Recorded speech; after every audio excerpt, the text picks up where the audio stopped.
भाग 86 सुरू होत आहे. उपविभाग 15.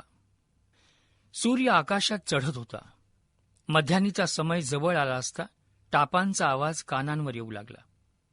एखादा मोठा वळीव पाऊस आवाज करीत यावा तसा टापांचा अखंड नाद ऐकू येत होता.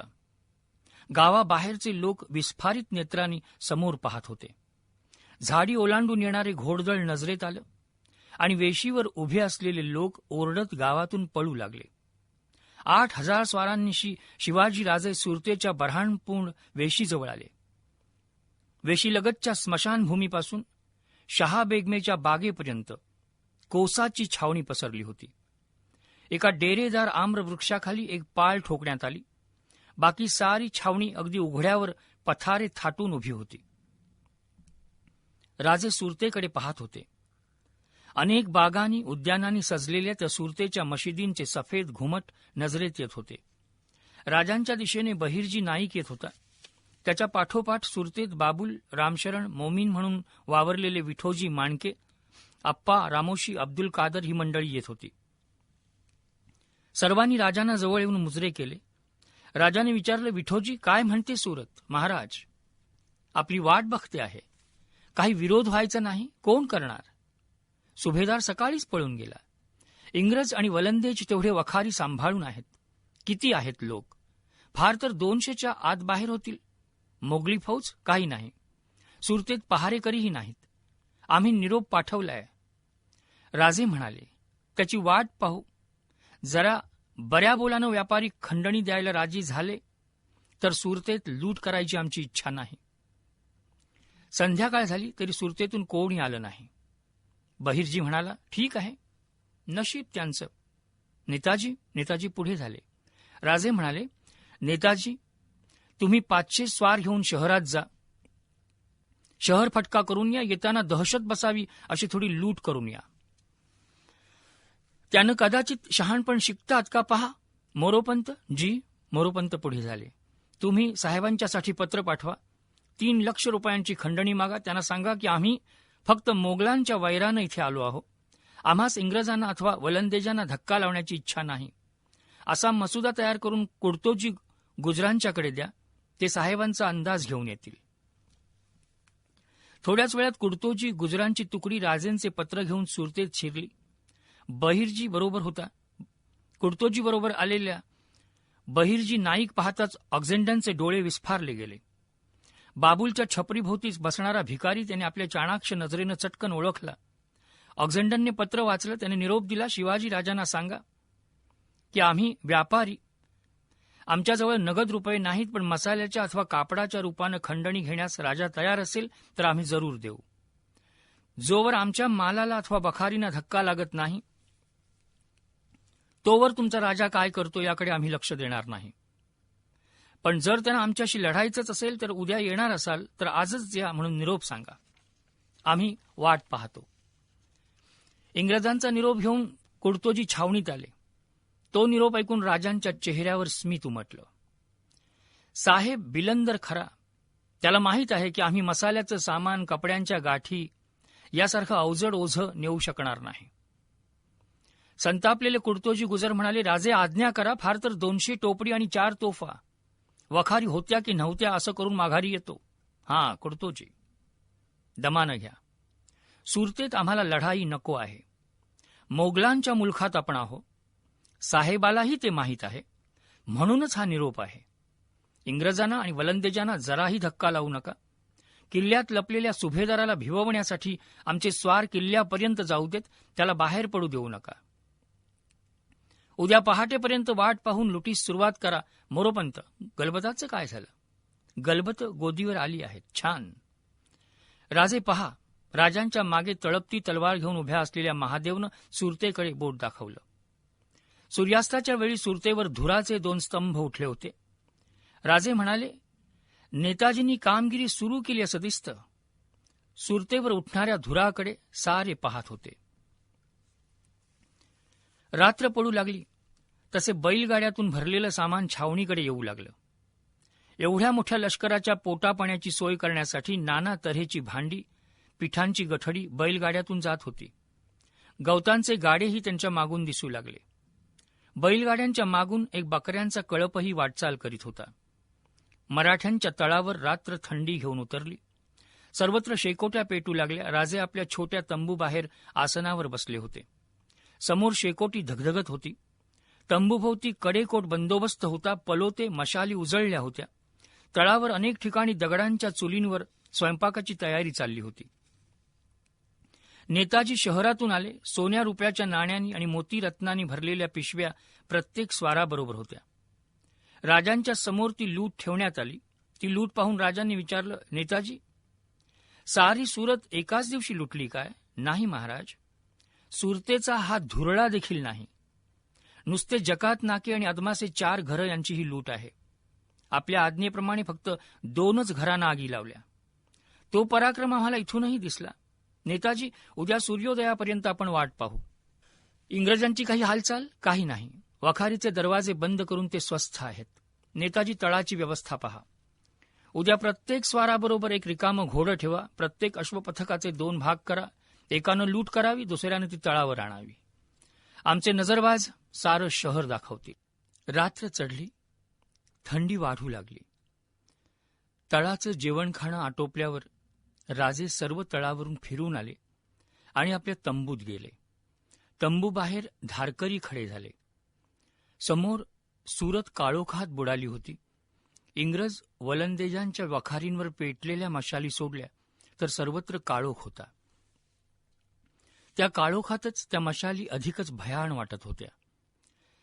मराठ्याच्या तळावर लक्ष नक्षत्र दिसावीत तशा दिवट्यांच्या खुणा दिसत होत्या. शेकोट्या प्रज्वलित झाल्या होत्या. उशाशी घोडे ठाणबंद करून स्वार शेकोट्यांभोवती झोपी गेले होते. उघड्यावर पडलेल्या त्या तळावर एक चिमुकली पांढरी राहुटी उठून दिसत होती. पहाटे तळ जागा झाला. राजे आपल्या तंबू बाहेर उभे होते. अंगावर पांढरी शाल होती. राजांच्या समोरची शेकोटी प्रज्वलित करण्याचा प्रयत्न महादेव करीत होता. चांगलं उजाडलं. विरळ धुकं उतरत होतं. पूर्वेकडे तांबडी कड दिसत होती. नेताजी, कुर्तोजी, येसाजी, तानाजी आपापल्या अश्वपथकांना सूचना देत होते. घोड्यांवर खोगीर चढवलं गेलं. आज्ञा घेण्यासाठी सारे राजांकडे आले. राजांचा चेहरा व्यथित दिसत होता. सूर्योदयाची वेळ झाली. बालकिरण सुरतेवर पसरली. राजांच्या आज्ञेची सारे वाट पाहत होते. त्याचवेळी काळा पायघोळ झगा घातलेले 5 इसम तळाकडे येताना दिसले. अग्रभागी चालणारा इसम गोरा होता. राजांच्या समोर त्यांना हजर करण्यात आलं. दुभाषामार्फत बोलणी झाली. आलेल्या इस्माचं नाव रेव्हरंड अँब्रोज होतं. तो धर्मोपदेशक होता. अभय मागण्यासाठी तो आला होता. राजांनी त्याला अभय दिलं. राजे म्हणाले, हे किरिस्ताव चांगले सज्जन लोक आहेत. त्यांना अथवा त्यांच्या लोकांना कसलाही त्रास आम्ही देणार नाही. फादर अँब्रोजनं सुरतेतल्या आणखी एका सज्जन व्यापाऱ्याची शिफारस केली. तो व्यापारी मेला होता, तरी त्याच्या दातृत्वाची कीर्ती सुरतेत राहिली होती. त्या व्यापाऱ्याने पुष्कळ दानधर्म केला होता. ते ऐकून राजांनी त्या व्यापाऱ्याची पेढी आणि घर सुरक्षित राखण्याची जबाबदारी खुद्द कुर्तोजीरावांना सांगितली. फादर अँब्रोज आनंदाने माघारी गेला. राजांनी नेताजींच्याकडे पाहिलं. नेताजींसह सर्वांनी मुजरे केले. राजे रुक्षपणे बोलले, नेताजी, बायका, मुलं, गोरगरीब, मशिदी प्रार्थनेच्या जागा, देवळं, मग ती कोणत्याही धर्माची असोत, त्यांना तोशीस लागता कामा नये. जी. राजे उभे राहिले. आपला डावा हात सुरतेकडे दाखवीत ते म्हणाले, मोगली मिजाज सांगणाऱ्या ह्या सुरतेची बेसुरत करा. हिचं सारं वैभव आमच्या स्वराज्यासाठी एक करा. जा. आणि स्वार सुरतेच्या रोखाने दौडले. सकाळची वेळ असूनही सारे रस्ते भयाण मोकळे होते. सर्व दरवाजे बंद होते. अश्वपथकांच्या अग्रभागी नजरबाज दौडत होते. वेचक श्रीमंतांची व्हेरून ठेवलेली घरं ते दाखवित होते. क्षणात घराचे दरवाजे उन्मळून पडत होते. आतल्या बायकापोरांचा हलकल्लोळ उडत होता. मिळालेला नगद ऐवज आणलेल्या लांब पिशव्यातून भरला जात होता. लपवून ठेवलेल्या द्रव्यासाठी व्यापाऱ्यांच्या, श्रीमंतांच्या पाठी चापकांखाली फुटत होत्या.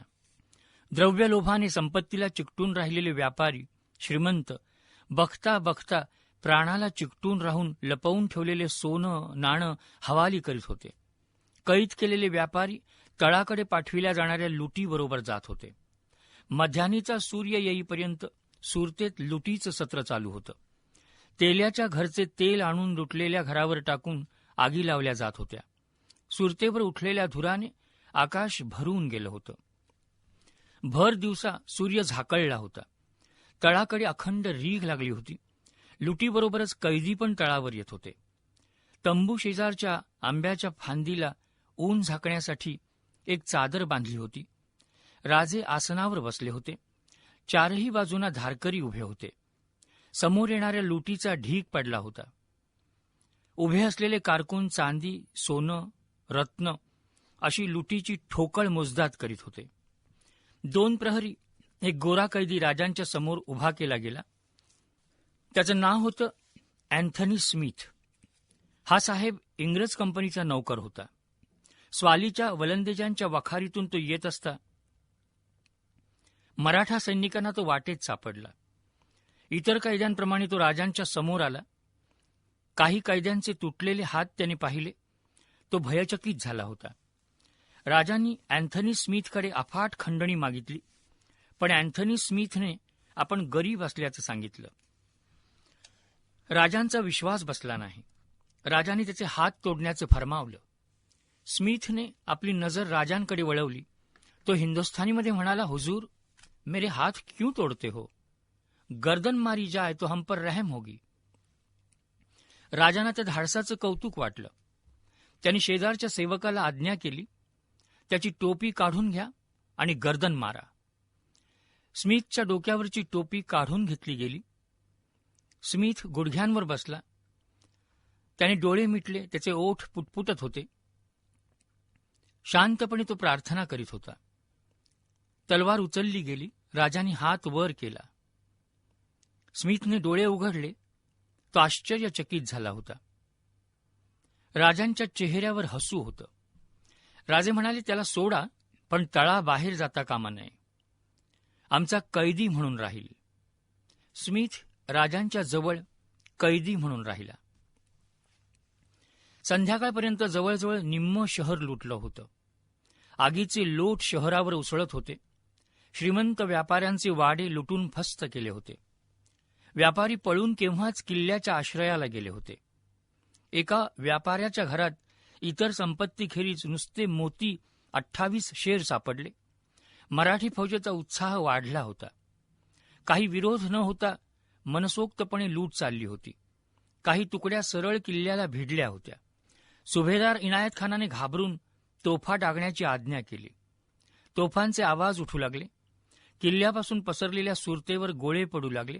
खुद्द सुरतेवरच सुरतेचा सुभेदार गोळे डागीत होता. आणखीन आगी पेटत होत्या. रात्र पडली तसं सुरतेचं भयान रूप जाणवू लागलं. प्रचंड अग्नीमुळे दिवसाचा भास होत होता. आगीच्या भक्षस्थानी पडणारी लाकडं आवाज करीत फुटत होती. वाडे कोसळत होते. साऱ्या सुरतेवर रक्तिमा पसरला होता. दिवसा धुरामुळे रात्र भासली. आता आगीच्या उजेडात दिवस भासत होता. सुरतेने दिवसा रात्र आणि रात्री दिवस पाहिला. भाग 86 समाप्त होत आहे.